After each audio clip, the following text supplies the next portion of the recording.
I want to talk about the freedom to communicate. I'm very pleased to be speaking to you today, but it should be my husband, Julian Assange, who should be addressing you. He can't speak to you because he is in Belmarsh High Security Prison in London. That's the harshest prison in the United Kingdom, where he's been for over 3 years. And he's there at the behest of the United States government, who wants to silence him forever. They've charged him with 175 years, simply for publishing the truth that exposed the US conduct in Iraq and Afghanistan and Guantanamo Bay, including the murder of civilians, torture, rendition, corruption, the political interference in prosecutorial investigations in European countries into those crimes of torture and rendition. Because Julian exposed all that, the United States wants to silence him forever. When I think about explaining the significance of WikiLeaks and of Julian, I think about the story about the emperor's new clothes. The story about a little boy who is the only one in the whole town who points to the emperor and says the emperor has no clothes on. And in that story, the emperor's power vanishes. What's being done to Julian is not that.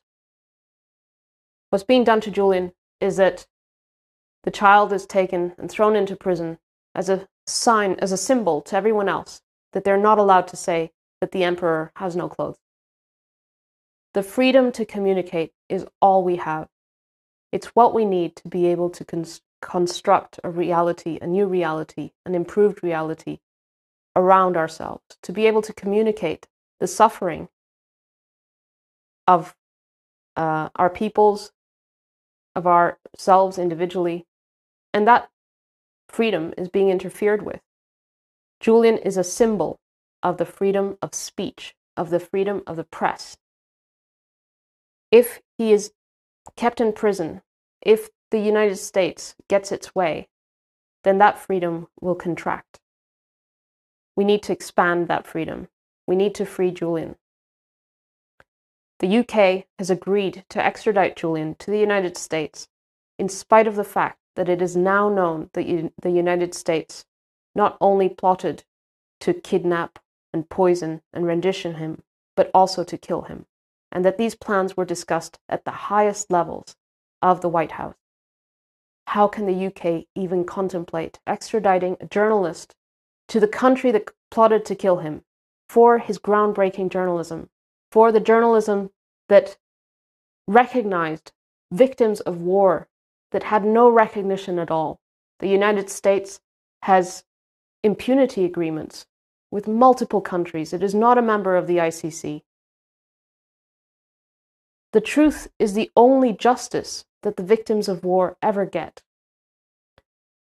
I hope that all of you, in whatever areas that you are most passionate about, most involved in, can see the importance of WikiLeaks, the importance of the revelations, which are of ongoing importance, about the environment, about the justice system, about, yes, war, also corruption. Every issue that you are passionate about, WikiLeaks has contributed to put information in the public record. And through that, the victims of rendition, of torture, have been able to take their cases through the courts and win. I ask you all to use your intellect, to use your power, your persuasion, your ability to rally people, to help free Julian. Because when we free Julian, we will empower ourselves and we can chart a better future.